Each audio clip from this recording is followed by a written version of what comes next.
Hello everyone and welcome to part 2 of today's Daf Bava Kamma, Daf 71 Omad A. The Gemara asks, and how can it be that a thief is liable to pay the full for the FIFO payment if another person slaughters a stolen animal for him, but it is so that this one sins?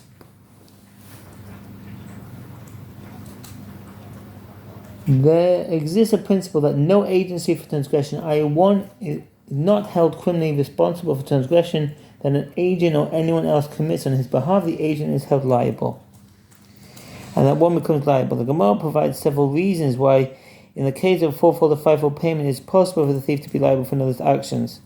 Bava said it is different here, as the verse states, and slaughter it or sell it in Leviticus 21:37, thereby juxtaposing the two acts of slaughtering and selling. It is derived that just as there is liability for fourfold or fivefold payment through selling, which by definition is performed by means of another party, so too there is liability for slaughtering when it is performed by means of another party. The school of Rabbi Yishmael teaches the word or in this phrase, and slaughters it or sells it, serves to include a case in which the agent slaughters or sells the animal at the behest of the thief.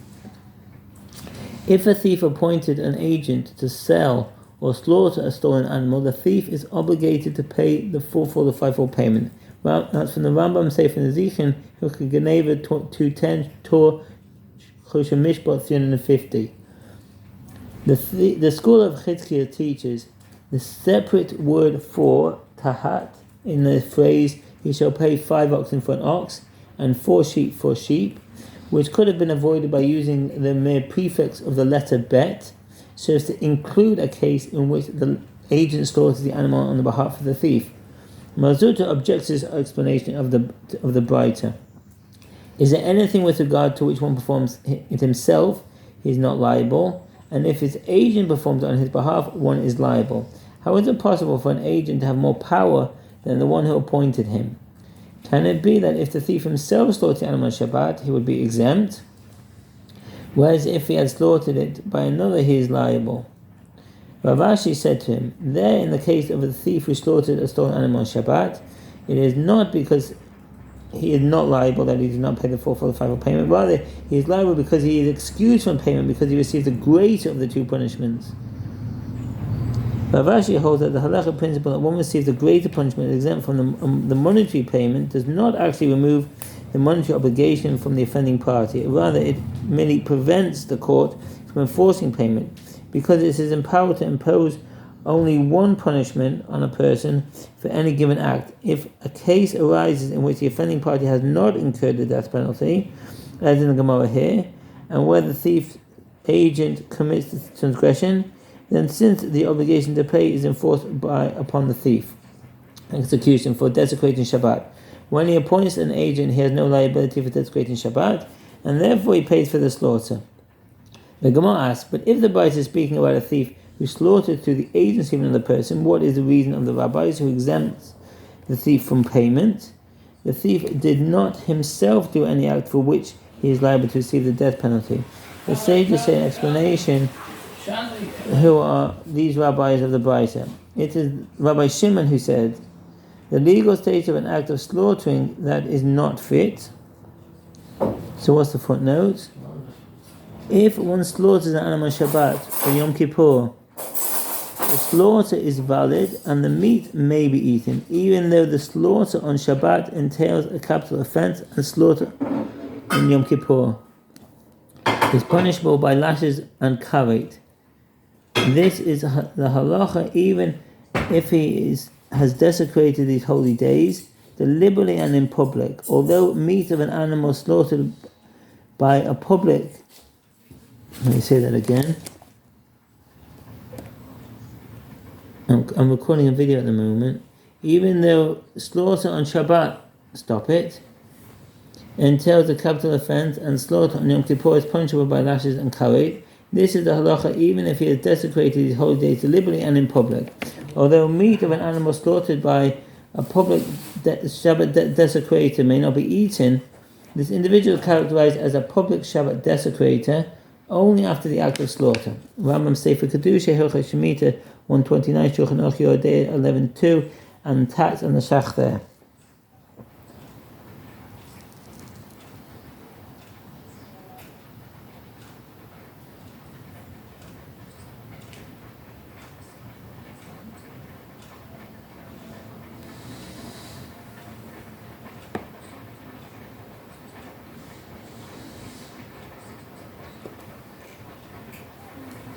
That's one, please. Just go back. Rav Ashi said to him, then in the case of a thief who slaughters a stolen animal Shabbat, it is not, I said that, execution for desecrating Shabbat. When he appoints an agent, has no liability for desecrating Shabbat, and therefore he pays for the slaughter. The Gemara asks, but if the Bible is speaking about a thief who slaughters through an agency of another person, what is the reason of the rabbis who exempted the thief from payment? The thief did not himself do any act for which he is liable to receive the death penalty. The sages say in explanation, who are the rabbis of this Baita? It is Rabbi Shimon who said, the legal status of an act of slaughtering that is not fit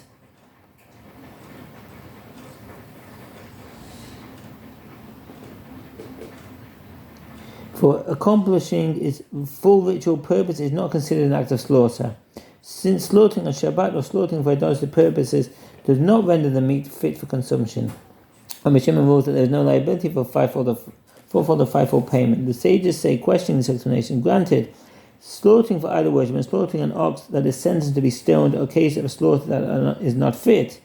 As in both of these cases, it is prohibited to derive any benefit from the animal's flesh. But slaughtering on Shabbat is a fit slaughter. As we learned in the Mishnah in Chulin 14a, in a case of one who slaughters an animal on Shabbat or on Yom Kippur, with regard to one who cooks or performs any other act of labor that is the primary category of prohibited labor on Shabbat, if he did so deliberately, he may not derive benefit from his action ever, although others may benefit from it immediately after Shabbat.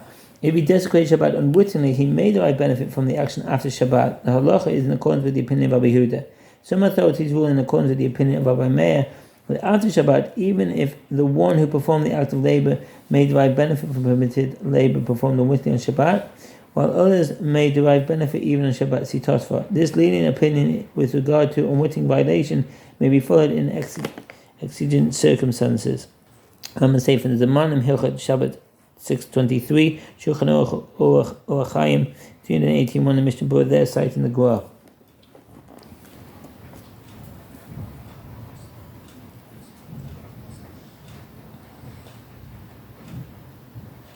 Or on Yom Kippur, although he is liable to receive the death penalty for desecration Shabbat, his slaughter is valid and the meat may be eaten. The sages say in response to Rabbi Shimon holds in accordance with the opinion of Rabbi Yochanan Hasandla.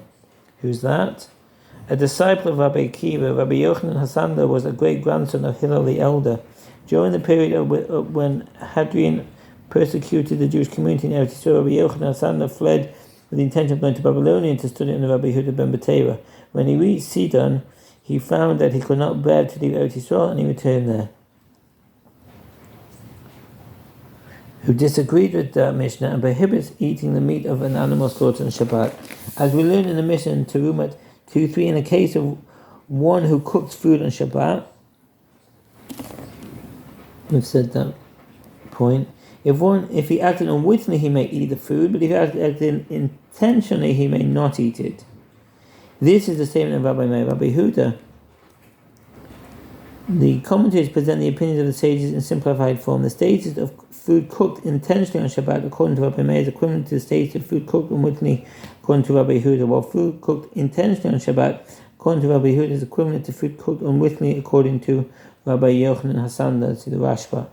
Says, if you act unwittingly, you may eat the food only upon the conclusion of Shabbat, and if you acted intentionally, you may not eat it ever, although others may partake of it.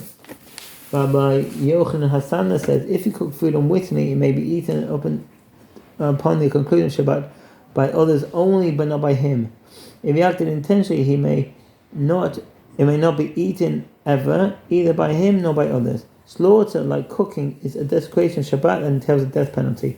It follows that Rabbi Yochanan Hasandla maintained that the meat of an animal intentionally slaughtered on Shabbat may never be eaten. If so, this is a slaughter that does not render the meat fit for consumption, and therefore, according to the opinion of Rabbi Shimon, there is no fourfold or fivefold payment. The Gemara asks, what is the reason for the opinion of Rabbi Yochanan Hasandla?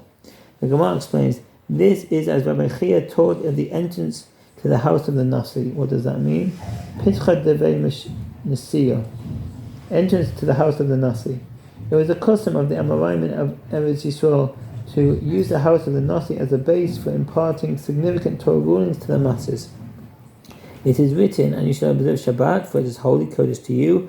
One who profanes it shall be put to death. Exodus 31:14. Just as it is prohibited to eat a sacred item consecrated to the temple Kodesh, so too it is prohibited to eat food produced through action that desecrates Shabbat. The Gemara asks, if so, perhaps the analogy should be extended. Just as it is prohibited to derive benefit from a sacred item, so too it should be prohibited to derive benefit from a product of an action that desecrates Shabbat. The Gemara answers, the verse states, it is holy to you, Exodus 31:14, indicating that it should be yours for deriving benefit. Although cooked food in Shabbat may not be eaten, it is permitted to benefit from it in other ways. The Gemara further asks, based on the analogy between a sacred item and the product of an action that desecrates Shabbat, one might have thought that even if the action were performed unwittingly, it should be prohibited to consume the product like a sacred item. To counter this, the verse states, one who profanes it shall be put to death, Exodus 31:14, indicating that it is with regard to one who desecrates Shabbat intentionally that I said this analogy to you, as the verse clearly is referring to one who is liable to receive the death penalty, but not one who desecrates Shabbat unwittingly, who is not executed. The Gemara comments, Rava and Ravina disagree with regard to this matter. One said that the product of an action that constitutes desecration Shabbat forbidden by Torah law, and one said that the product of an action that constitutes desecration Shabbat forbidden by rabbinic law. The Gemara elaborates. One says it is forbidden by Torah law, explains, as we said, that the prohibition is based on the verse interpreted by Rabbi Chia, and one who says that it is forbidden by rabbinic law would say that the verse states it is holy, from which he infers the day itself is holy, but the products of its prohibited actions are not holy, and therefore they are not compared to sacred items and may be eaten by Torah. The Gemara asks, granted, according to the one who said that the products of a prohibited act are prohibited by Torah law, it is for the reason that the robber is exempt the thief from the fourfold or fivefold payment when he slaughters it on Shabbat, and slaughtering Shabbat does not render them permitted for consumption. Thank you for listening and wish you all the best. Bye.